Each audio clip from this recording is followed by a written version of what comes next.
Here's my overarching assumption in this group is that in this room we have a bunch of leaders. The leaders can be, I'm a leader in my business, I'm a leader in my team, I'm a leader in my house, I'm a leader among my friends, I'm the chief dog walker, I don't really care, but my hunch is that probably if you're here it's because you're a leader. I'm coming from that perspective. I run a business, which means my bend is business. You can be a teacher and this applies equally to your classroom. So it really we're having a conversation about culture, which is kind of what in an overarching perspective, kind of controls us here. My thought is that we're going to cover three things, three kind of general rules. One is roots, not the Canadian clothing company, but where I come from, just so you understand my perspective. I think that's important, otherwise you don't know who I am or what I'm talking about. We're going to be talking specifically about culture, why I think it's a pretty universal concept, and then Judaism and business. Do you guys know Ghostbusters? I was thinking about it, might be, okay. Don't cross the streams. In this case, you're allowed to cross the streams. Okay. So, personal background. Born, bred, raised, educated in Indianapolis, Indiana, and I went to IU. That's my claim to fame. I graduated with a degree in SPIA, the School of Public and Environmental Affairs. For those of you who don't know, that is for business dropouts who like drinking beer and playing in fraternity. That's what I did. It was a lot more fun than the business guys. And I was a wrench. I fixed bikes for 4 years. So that was my job when I was at IU. I got hired to work at ADP, which is a really big payroll company. Then my mom told me I moved to Chicago. I got my first job interview. I got my job, and she said, go marry a girl from Skokie, so I did. And then CTN, Chicago Tour Network, at the time was working primarily with young professionals. So when I was close to your all age, I'm assuming, my wife and I, at the time we were dating and interested in becoming more, getting involved for our wedding, kind of doing more in our wedding. And so we started asking questions like, what does that look like in Chicago Tour Network? Rabbi Deutsch and SD Deutsch were great about educating us about Judaism. So that's kind of where we started, and then we became observant. We didn't grow up observant. I actually did go to Jewish day school growing up. My wife went to Salman Schechter. I went to a Hebrew Academy. So it wasn't scary for us. We just didn't really practice anything. But we added that in, and very rewarding. As you've seen probably, if you've come to the community for Shabbos, it's a pretty active, involved community. And that was one of the things that changed in our life. I think we got more involved in the community. Okay, this one's the wife. That's my oldest daughter, Tamar, then Rina and Chana. That's Yosef, my son, and then my daughter Tamar got married about 3 months ago or something like that, in July. They live in Israel now. They're in the heart of Jerusalem. He studies all day, and she's finishing up to get a UI, UX degree. That's computer like design, websites, stuff like that. And he plays guitar very well. So, rocking guy. All right. So, heritage, where he comes from, right? My mom was actually born in a DP camp in Germany, a displaced persons camp, which is after you got out of the concentration camps, you couldn't go anywhere because everything was destroyed, so they put all the Jews into these, in theory, like to protect you, but in reality, it was basically like benevolent concentration camps. Anyways, my mom was born in a DP camp. My grandparents are Holocaust survivors. They were an immigrant family. Please find a chair. Come inside if you want, also doesn't matter. But family, super important. My grandparents really, I think, gave me a lot of my background on family and how I understand people, etc. But a small family, but very focused on if you work hard, you learn the language, work hard, integrate, and you can become part of American society. Okay. Kind of the opposite. My dad's family, Yankee Doodles. I think my grandmother's father was born in America, so there was more American history going on there. More successful, more business people. On both sides, though, they're all entrepreneurs. My dad's side, my dad, my aunt, my uncle, my grandparents were, my other side, so kind of in my blood, entrepreneurial spirit. C.I.C plus, you'll see, I'll talk about it in a bit, that bottom corner of the screen, C.I.C plus is my company name. C.I.C, he's C.I.C. Middle name is Israel, born 2 weeks after the state of Israel was born, so his parents said, your middle name is going to be Israel. So they started the business in 79, listening to their clients well enough. The clients said, hey, we want you to service us in this particular way. Print these W-2s for us, and so they listened, and I came involved after that. All right. Sorry, let me go back. Oh, that didn't work. Fail. Hold on. Just use the arrow key. That's one. Okay. Super important, actually. The whole purpose of this part of the slide here is the last two sentences. My parents sold their business in 2004. We were just a small department in that company. They serviced very large businesses. When they sold their business, they opened it in 79, they sold it in 2004, 25 years. They had a couple handfuls of people that were there for 25 years. They had buckets full of people that were there for 20 years. 15 years was common. If you were less than 10 years, people look at you like, only 10 years? Wow, okay?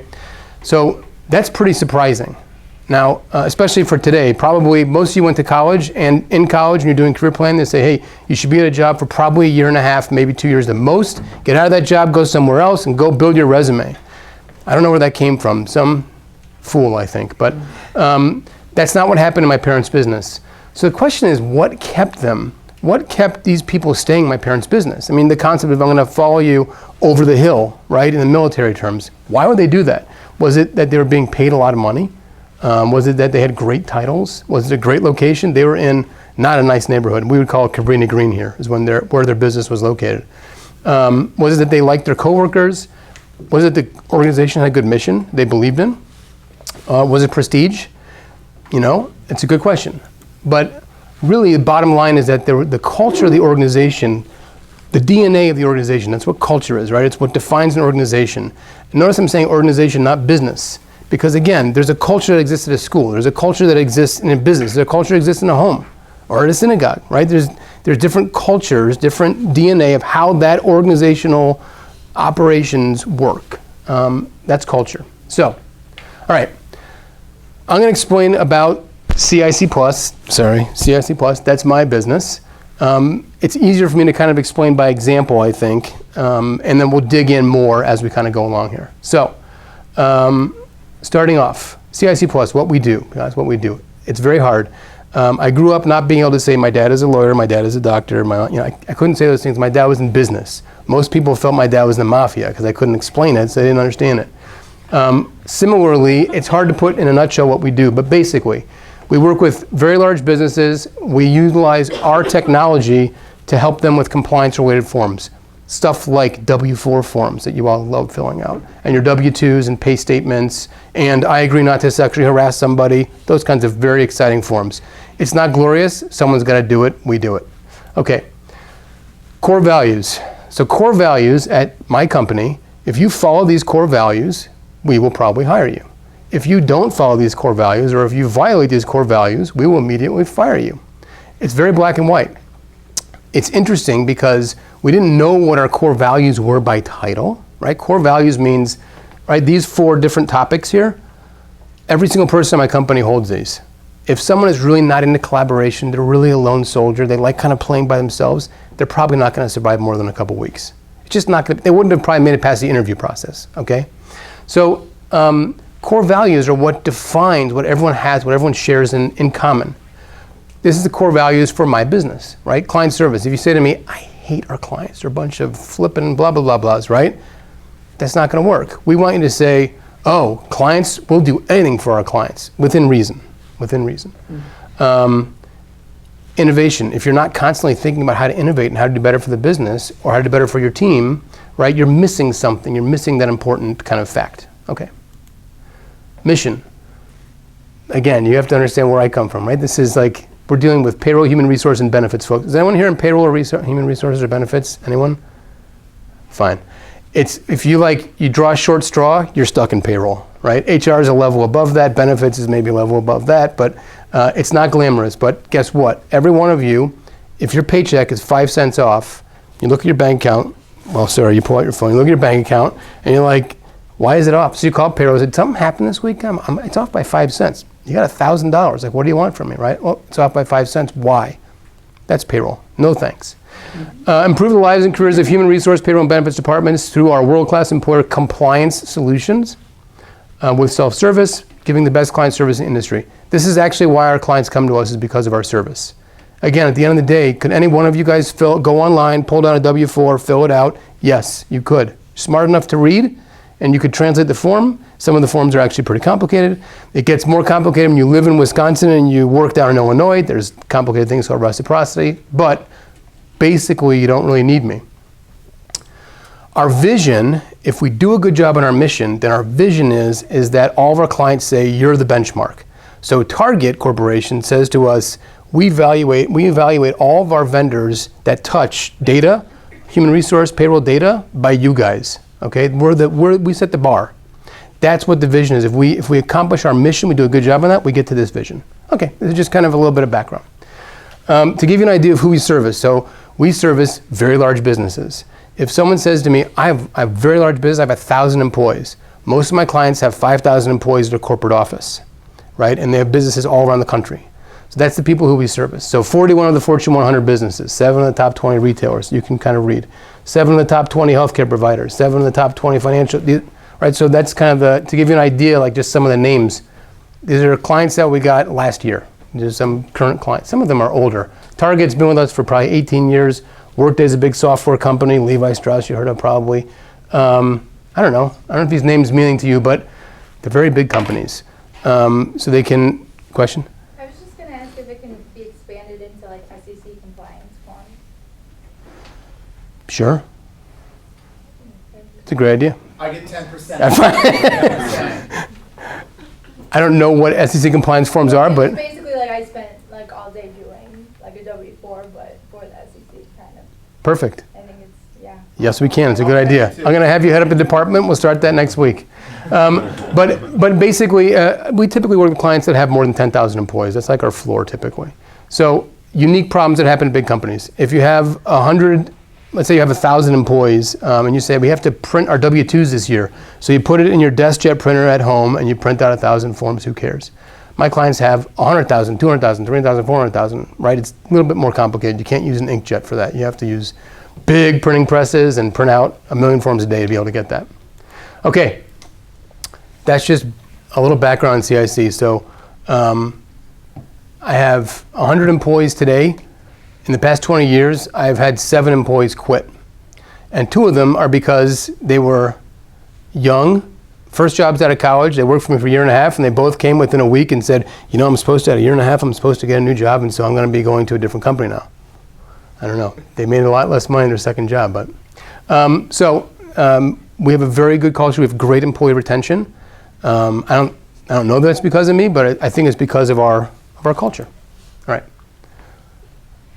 Am I going too fast? I don't think so. It's a sharp group. I'm watching the heads. All right. So this guy, Gustavo Gradnitsky, he is an expert on organizational psychology. And one of his big pitches is culture. He spends a lot of time on it. So I'm part of a CEO group that's called Vistage, which is a dumb name for CEO group.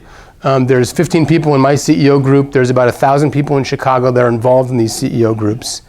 So lots of different groups of 10 to 20 people in them. So we get these, it's basically how, none of them are in my business, but we spend a lot of time kind of honing each other, right? So how else do I find peers? Like, I don't know if does anyone here run yeah, for sure, one that runs a company. Anyone else run a company? Just started. Okay, awesome, I love it, go entrepreneur.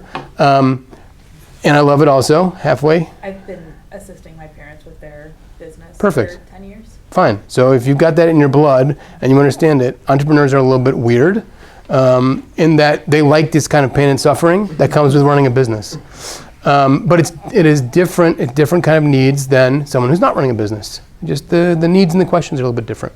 Anyway, environment in which we live and work, including the beliefs, behavioral rules, traditions, and rituals that bind us together. Does anything say business here? Not really. My wife has a culture definition also, right? Even though she's a full-time mommy. Okay. I guess, there's no word. All right, IBM, Symphony, daycare, mommy, hospital, right? I work in one of these roles. It's not business specific, right? This is just, it's culture in general. So when I would ask you, like, what's your culture like? What does it feel like at your company where you work? What are the emotions that kind of come with that? Would you say that it's a happy culture, a people miserable? Is it a chunk? I come in and I turn the screw on this, and then it goes on the assembly. I turn the next screw, and I love what I do, or I turn the screw and I hate it. It's stupid screw, right? Is it stressful? Does your manager stand over you, like okay, yeah, you need to finish that noodle. I didn't see, right? I mean, so what kind of a management structure do you have there? Is your boss ethical? Are you ethical? Right? Okay, I can get, if I say that I work for IBM, I can get a discount on that hotel when I go to stay with my girlfriend, at the beach next week. Are you with IBM? Yeah, I'm with IBM. Are you really? No. But they don't know. Oh, is that legal? It's not ethical. Okay. What's it like at your company, though? Does your manager tell you, go say you're with IBM? I don't work for IBM. Okay, but go say it anyway. All right. So it's a culture. I'm not saying, actually I am saying that's bad. Don't do that. But it is how companies kind of define themselves. All right.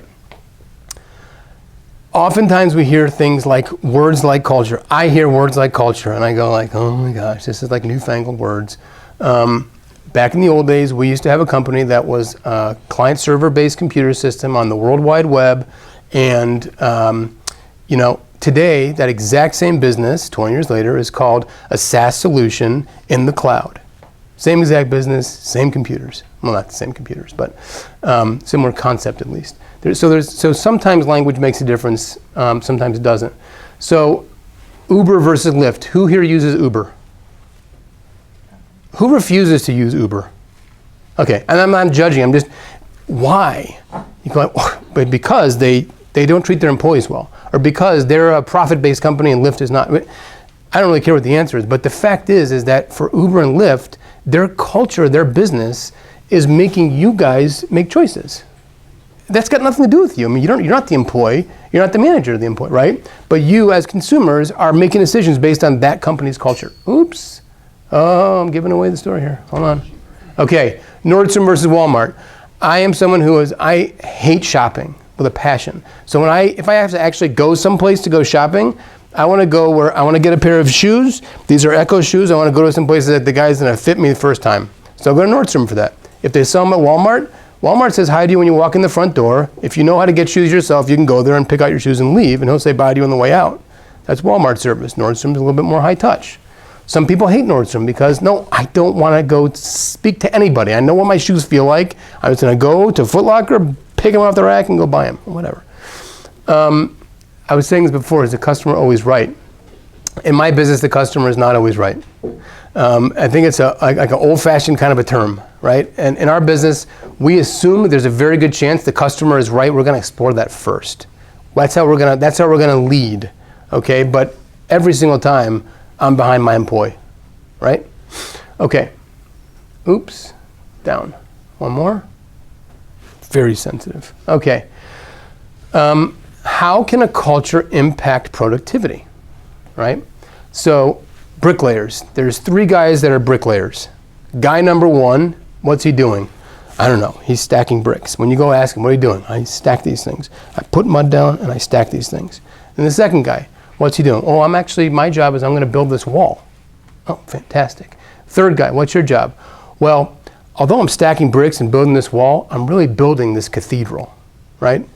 Same job. All 3 guys have the same job. It's a difference of mentality, right? So when you work in the right environment, the right culture, they're teaching you to focus on, let's look at that cathedral. You're not just putting a brick on top of what's the... Mortar, thank you. On top of mortar, you're actually doing something that's contributing to the larger organization, right? Service team. So, who's in sales in here? Okay, Matt. All right, Josh. Fine. When in my organization, you're in sales, right? I was in sales. In this world and the next world. Eternal benefits. Okay, who's in IT in this room? IT, I got 1. Who's in banking in this room? I got a couple. Who's in, I don't know, what other industries do we have here? Law, okay, law. Mental health. Mental health. Teaching. Insurance. Accounting. Cancer research. Cancer research, God forbid. Okay, hope you find a cure, okay. the reality is in most organizations, especially when you have a part of the organization has to sell something, okay? A lot of times what happens on the service side is they get ticked off when a sale happens, which is crazy, right? Except, well, it's gonna make more work for me. Like I got so much work already, right? But in the right organization, when the service people understand that the sales people are bringing more revenue to the business so they can expand the business and they can have better job security, right? Don't you think they should be like, hot dog, good job making that sale? Doesn't always happen. In the right organization, it does, okay? All right, right, company pride and innovation. That's a good indication that the culture is strong in an organization when you say, do you like working where you're at? You were asking me? Yes, ma'am. No, sir. Okay. All right. So either you have, so. You delete that from the video. No. If I were to have answered no, sir, I'd say I would. Funding stupid project team, blackmail, this is correct. Keep going, ask everyone. I'll just ask myself. When someone says, when you ask somebody, are you happy at your job, right? Hopefully the answer is yes. If the answer is no, the first reason they're not happy at their job is because their manager stinks. The second reason they're not happy is because the people around their team stink. The third reason because they don't get any recognition. So it might be one of those first three. It could be something totally different. Maybe it's all three. Okay. Then you will be leaving soon. You'll be getting a new job soon because there's no reason to suffer. It's a fully employed market right now. So if you're not happy where you're at, get the heck out. There's 30 people that want you tomorrow. Okay. All right. Oh, this is interesting. Do I want to talk about this? This is an interesting example. Bear with me the background. The background is I wanted to get we needed a new vice president of service because we were growing. I wanted someone that had a lot of industry experience. This guy, big, gregarious, British guy. You meet him, you're like, oh, great guy, love him, like awesome personality, great, builds teams, fantastic. It turns out the whole time we were kind of watching him and we thought like, wow, he's taking on more responsibility, he's really helping the organization. Really what he was doing, and I didn't understand this because I'm not that bright, is that he was building an empire. And so I sat down with him and I said, so we're at your 2.5-year mark and you want to know at 3 years, you want to know there's some crazy person in Silicon Valley came up with this, every 3 years you should make a decision if you want to change jobs or not. I don't know where that came from, but apparently some people think that's a really smart way to be. So he said, I'm coming up on my 3 years. I said, oh yeah, remember 3 years is important to you. So we're at 2.5. I said, what's on your mind for what's going to happen in 6 months? And he said, well, I hope you're okay with the conversation, but I want to talk about that. Great. My hope is that the organizational structure is a little bit different, that you've got shareholders, which I'm the only person that owns my company, so there's actually a shareholder in my company. But shareholders, okay, then there's CEO, then there's COO, and then there's the organization underneath that. And I was like, oh, cool, all right, good. So how does this, who are the shareholders? He's like, well, you, unless there's someone else, okay. And then who's the CEO? Well, I would be the CEO, meaning this guy. Oh, and then who's the COO? He's like, well, I haven't decided that yet, okay. I said, so basically, you want me out of the business, you want to run the organization. He said, well, I think I could really take it up a few notches. And I went, oh, okay. So we're going to work you out of the business starting in 30 minutes. I need your keys, your laptop. It all just came very, very, very clear. He violated loyalty. He completely ruined everything that we had in our culture by what he was doing. And I realized, oh, that's why she acts the way she does, because that's what you're teaching her. That's why he acts the way, oh, now it all comes clear. So I said, yeah, within 30 minutes, he was out the door. This guy got paid a lot of money. It took a long time to find him. But I realized as soon as when you have someone that violates the culture of the organization, when it's that black and white, and it was that black and white, and it's taken me 6 months to get past it, boom, you're out. Sorry. That's how decisive it can be when someone's a cultural violation. I'm not talking about a typical situation where, well, he's not performing so well, we want to put him on a plan to try and improve. This is, no. If I said an extreme situation, I said you went and physically molested that person, everyone in the room would go, get him out. No question. And well, let's have a few warnings. Okay, when you molest next time, no. It'd be right, black and white, get out. Zero tolerance. In my organization, it was zero tolerance or something like that. That would be as bad as someone stealing money, I guess, maybe worse. Can I ask a question? I'm Sure. curious. Was there no signs before the 2.5 mark that made you think something? There were a ton of signs, and so that way, when I had those all together, you know, I already had down written all the different things that I'm looking at, like, this is kind of funky, but I could explain it this way. This one's kind of weird. I think I can explain it this way. Once he explained to me the organizational structure, I went, oh, yeah, it does all. It all totally matches with that. It totally matches. And so when I asked him to clarify, he said, yes, correct. That's the plan. It was just it became obvious. I'm not that smart, but I figured that one out. And then after that, and this is the cultural comment, I wasn't that bright, but no one wanted to say anything to me because they figured, well, he's a VP, he's probably your guy, you know, whatever, right? So no one was saying anything. And all the while, when he got fired for the next 2 weeks, people kept walking in my office saying, attaboy, we're right behind you, way to get, he was a curse, all these different things that were like, you go, oh my God, how did I notice that? So now we have a few more checks and balances in place to make sure that I can't screw up like that again. Okay, anyway, it's just a very painful cultural lesson for us, but once we realize that the problem was a cultural problem, oh, then it's very crystal clear. You're out. All right. Questions, Jeff? Sorry. Did anyone ever come to you in the time that he was there and give examples of him doing particular things that were adding up to the signs? Yes, that's how I got some of the information, but it wasn't like very clear. In other words, like it would be like, let's say the two of you work in the same organization, you're in sales and you're in service, and you're reporting on sales numbers. You go, huh?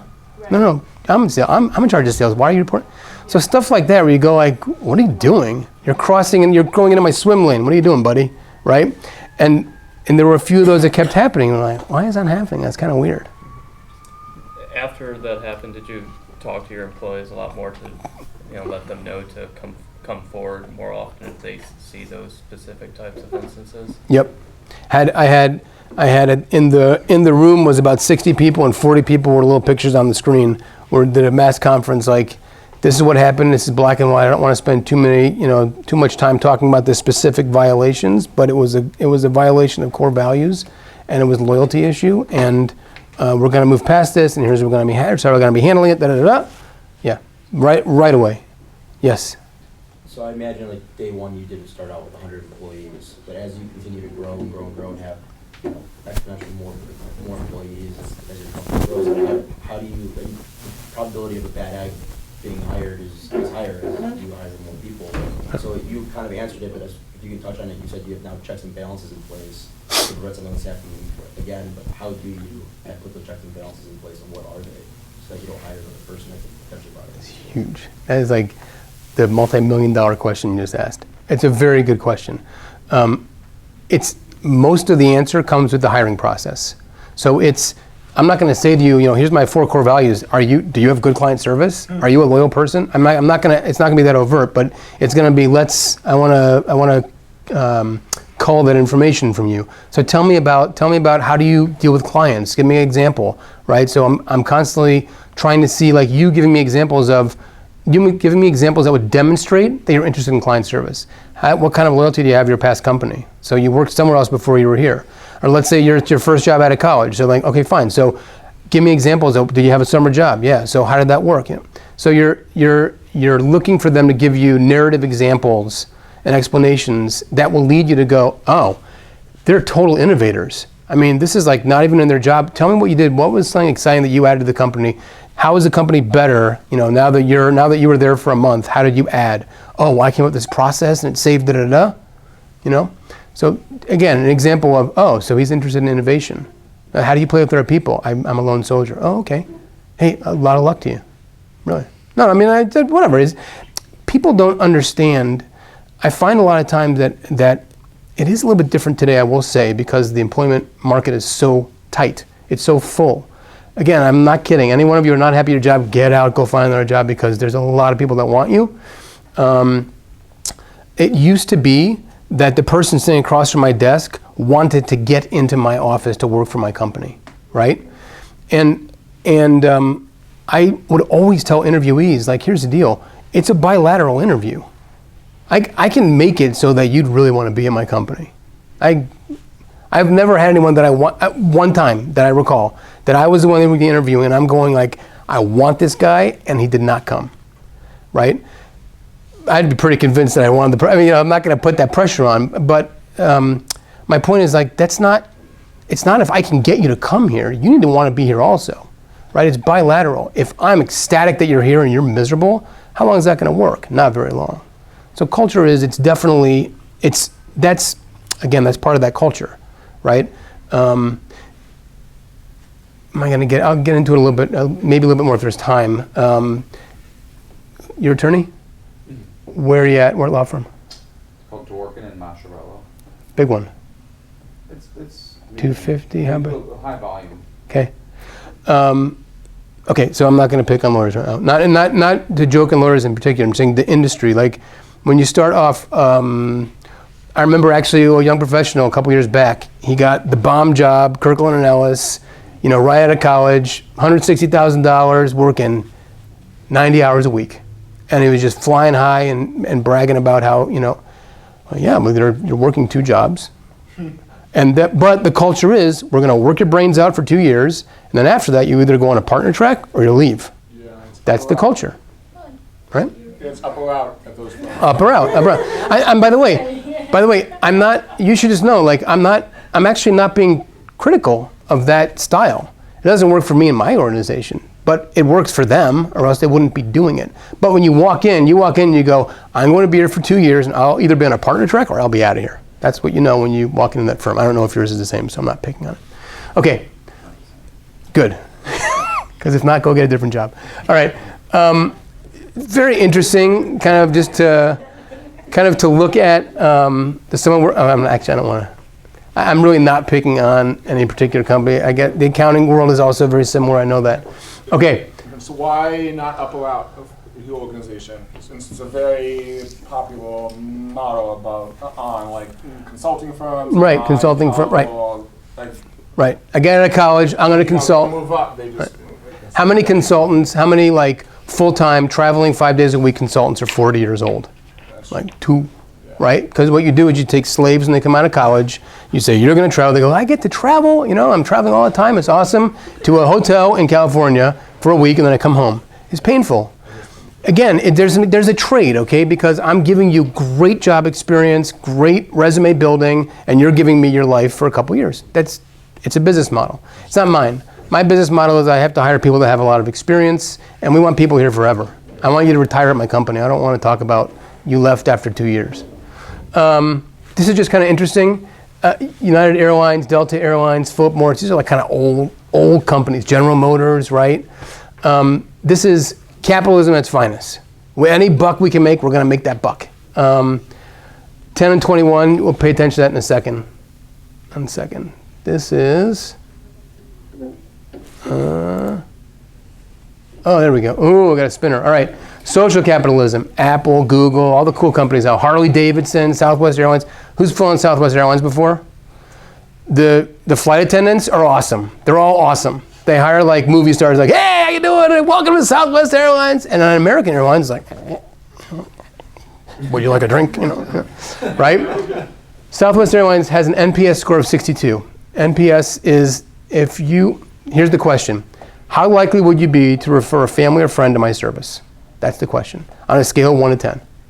So a 100 is, there's no company, unless you have one client and it's your mom, nobody has 100. It's the way the math works. It's boring to explain why it works like this, but a very, very, very, very high score would be 80, 85 for the top most exciting places to work. Maybe that would be the score.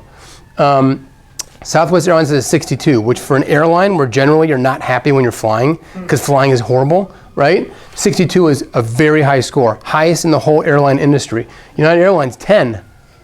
Continental was negative 13 because there's a way that scores work, all right? I don't know anyone who actually flies Continental. Okay, they're out of business probably, right. That's because United drags their customers off the plane. There you go. Perfect. All right. If you go to work, just an interesting culture comment. When you go to LL Bean, how many people have you guys ever been to LL Bean before? Yep. Such a great story. Such a great store. I love it. Lifetime Right. too. Lifetime warranty, right? Whether there is or there's not, the employee is taught, you tell her lifetime warranty. You want to turn it? Hon, come on. I'll take it back for you, no problem. At LL Bean, how many people that go to LL Bean aren't like avid hikers, right? And they're like mountain climbing and they swim all the time, right? Whether they do or not, they love their products. And they're nuts about it. You're like, you want an LL Bean coat? Oh my God, I've got the best moccasin coat. You like wear it and it covers your toes even, and it's great and you're gonna love it. And you can get it around downtown Chicago. Perfect, I'll buy that coat. It's $250, I don't care, all right? Because it's LL Bean. So, Container Store, you feel good about working there. I mean, they're just like so happy you go in there, like you're paying how much for a plastic box? But you're happy to do it because the person's excited to sell it. And by the way, they're selling you a really good quality plastic box. But that's, anyway, Starbucks, these are companies that people feel good about working for because they built a good culture internally. All right. Oh, interesting. Profit is a result of building and maintaining a great culture. That's how companies have been profitable over the years. I'm not talking about 100 years ago, right? I'm talking about how profit really happens today, right? And yes, you have to make profit to live, but that can't be the primary driver. If you're General Motors and profit is the primary driver, you will not be as successful as you could be if it wasn't the primary driver, right? So LL Bean is there to make money, but you don't feel that when you're buying their products if you're an outdoors person, right? If you're not, and you go, that's a lot of money for a coat. Okay, fine. Yep. Do you think those scores have been affected by the proliferation of social media? Totally. Could totally be that. But when you ask that question, a quick question, I just go, hey, how likely would you be to refer me to a family or friend for my service? Scale 1 to 10. You're not really spending so much time to, let me research that. And I'm not being sarcastic. No, it's but a like gut. United video goes viral on social media. It all kind of. Right. So let's say you've had awesome experiences, and every time you go, what's your name? Sarah. Sarah, every time you go to the Islanders, you go, oh my God, guys, Sarah's here? Sarah, please come right to the front. I'm gonna get out of the seat. You sit right here every time, right? You'd be like, I don't know what they said about that viral video, but I love United Airlines because they're awesome, right? So it's really more a personal experience is gonna give you that kind of a score. Okay, what's in it for me? Young professionals. Are you guys, you're not Gen X, you're Gen Y? What are you? Gen X? What do you guys call yourselves? Millennials. There's a past millennials now, I just don't know where the cutoff is. Gen Z? Yeah. Okay, there you go. Now you're something special. Okay. Interesting question. How many people, I'm taking a quick, since you just said you're millennials. Okay. Well, I got a boogie. Okay, I'm not going to ask the question. Okay, what's in it for me? Oh, actually, I got to get to, Ask the question. I want to get to the Jewish stuff, though. It's all right. Oh, yeah. All right, hold on a second. All right. Here's just a quick down and dirty. I wasn't kidding before about, I didn't realize I was so time, Tom, sorry. When you are looking for your next job, because statistically you're all getting next jobs except for entrepreneur. This is going to be your business forever, God willing. Okay, but when you're looking for your next job, what you should be doing is researching the culture. So go on Glassdoor, see what people say about it. See what employees say about it, see what other people that interviewed there say about it, etc. Okay? Find someone that you're connected to through LinkedIn that works at that company, because probably you're only 1 or 2 degrees at most separated from someone that works at that company, unless they're a 5-person company, right? And ask them, what do you like about the company? What's your boss like? What's the culture like? Ask them those questions. That's going to be probably your determination of are we happy or not happy at my job. All right. Okay. I have like 500 hours to go on this, guys. All right, I'm going to get into this stuff because this is kind of interesting. When someone says to me, like, what's your job at C.I.C. Plus, Jeff? Okay, so it depends who's asking. If you guys ask, I would answer one way, because I try not to say Hebrew words in front of the rest of my staff. Almost all my staff is not Jewish. Kiddush Hashem means sanctifying Hashem's name, meaning I am going to be a good representative for Jews at my company, right? So when people say like he's a very honest guy, I bet Jewish people are honest. That's kind of where I want their heads to be in terms of my actions. Someone said to me like, do you wear a yarmulke at work? Like, I wear a yarmulke at work. Well, like, doesn't it bother you, like, when you're out in public and you're walking downtown, like, guess what? Everyone knows you're Jewish anyway. It took me a while to figure that out, okay?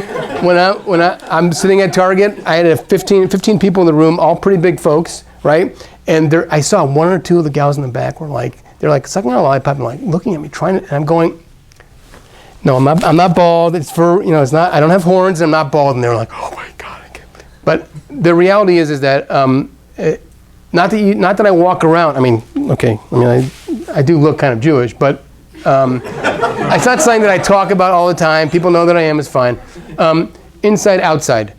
Tochok boro, meaning that when you are, if you're a really sweet person outside of the office, you should be a really sweet person inside the office. This whole concept of like, nah, it's business. Business is business. When it's business, I stick it to them. Like, that doesn't work. Okay? Like, you want to be like consistent. That concept, I think, is a very old, I don't know where it came from concept, but it's not a Jewish concept, right? Our deal is that you want to walk away from every interaction with somebody in your business, in your life, having that person go, wow, what a great person, right? I mean, you don't want them saying like, what a bonehead, right? I mean, that's, this concept, does everyone know what a Vegas rule is? What goes on in Vegas stays in Vegas? You've heard that before? Maybe you haven't. Maybe it's died, hopefully. I'm not even say what that means like in the real world, okay? But that doesn't exist. In business, that doesn't exist. There's no like, oh yeah, like I got a road trip, I'm going out to California this week, I'm gonna be in LA, and like, trust me, no one knows what goes on there. Like, no. You represent Jews. When you're in business, you represent Jews. That's just how it is. Sorry. Everyone knows you're Jewish. All right. Very interesting thing. It says in the Gemara and the Talmud that when a person dies and they go to heaven, so Hashem asks them a few different things. The first thing that he asks the person, man, woman, doesn't matter, were you, when you conducted business, did you conduct it be'emunah, in faith, in good faith? Did you do a good job? Did you represent me? Were you honest, right? Not just honest though, it's that, did you have the right mindset in business? When you're working in a team, right? Are you impacting your team in a positive way? How are you contributing to the organization? I'm not talking about you shouldn't steal, of course. Like, you have to be an ethical person, right? I mean, that's baseline. Don't steal, don't lie, don't cheat. Fine, don't do those things, please. That's also because you're Jewish. But on top of that, it's how is it, or what are you doing to conduct business? Again, that people will look at you and go, you know what?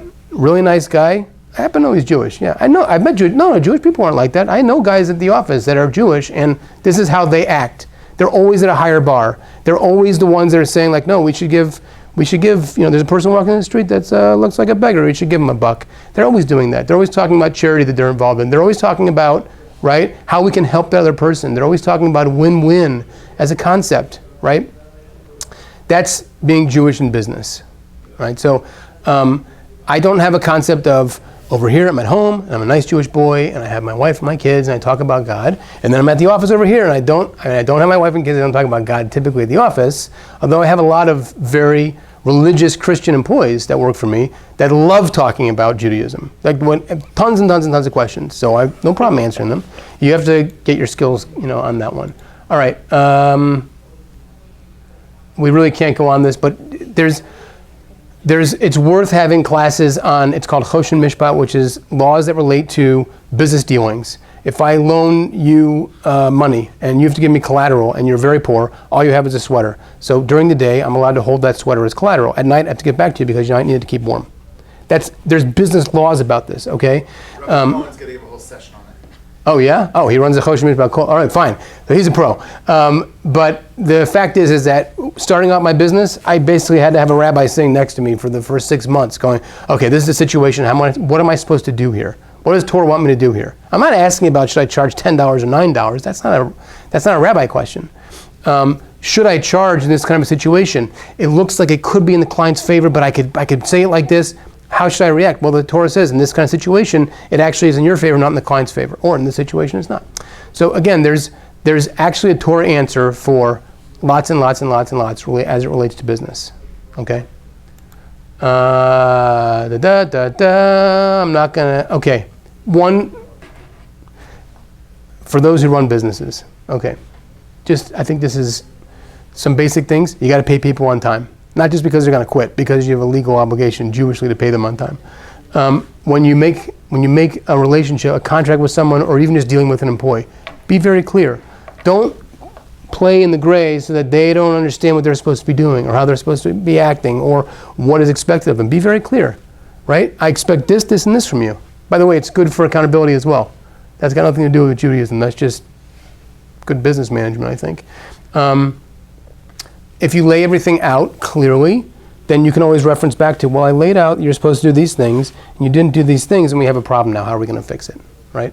That's also part of doing business as with a Yiddish cup, with, with a Jewish head, but also the way you should be acting in business. Again, there's nothing that I just said in the past 3 slides. You go, well, these are universal concepts, Jeff. Yes, they are. They are. I don't know where they came from. I might say it came from the Talmud, but for sure you are obligated, let's say, to these as a Jew. Okay. I think I can't go in the rest of I think we're out of time. Oh yeah, right. Right. Obvious, please. I'm sure no one does this, but the last. I have to have you back. Okay. Okay. I think for me, like, my company, my staff uses words like family. Oh, when you come to work here, you're going to love C.I.C. It's like being in a family. Okay. It's genuine. It has to be genuine. It can't be like, oh yeah, when I go to work, I act like a father figure to people. Like, no, it has to be genuine. It happens that I really do care about my staff. In my CEO group, whenever like staffing questions come up, they go, "Not Jeff. We know you love your staff. Like I do. They're great. Part of it's because I appreciate what they do for me.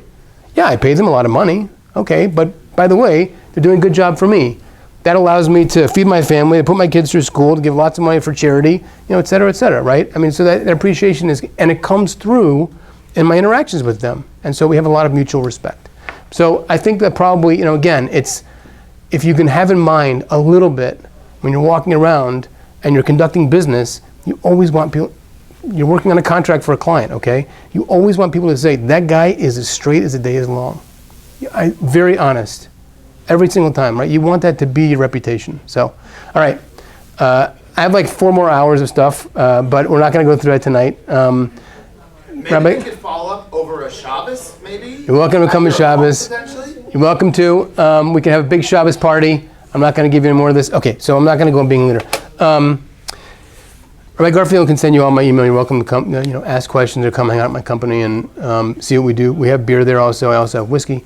Great snack closet. I found out actually, someone said to me like, oh, it's not the beer, like, oh, you're a tech company, you have beer. Like, we've had beer in our fridge for 20 years, not 20-year-old beer, but I mean, we always have beer. And it's funny, I have some staff that likes whiskey, so I always get different bottles of whiskey that we can, have, but we don't drink all the time. I'm a big talker. I would drink all the time if I could, except I can't, and that'd be like crazy to be drunk. But bottom line is, I think that what is the reason I know I'm doing okay is because the feedback that I get from my staff, not to me, but kind of around the back way I find out about it, is that basically I'm making a Kiddush Hashem, and that's important, right? Because if I'm having success there, people want to be associated with that. People want to be associated with. He's always very straight. He's always very honest. He always wants a team play. He doesn't want all the glory for himself. He's got humility, et cetera, et cetera. I'm saying about I'm only a culture guy. I don't actually do anything in the company. I just kind of like make sure my executives do their work. Most people don't interact with me on a daily basis, but every time they do have an interaction, it's a good positive interaction. I try my best to do that. So, all right. Thanks, guys. Jeff.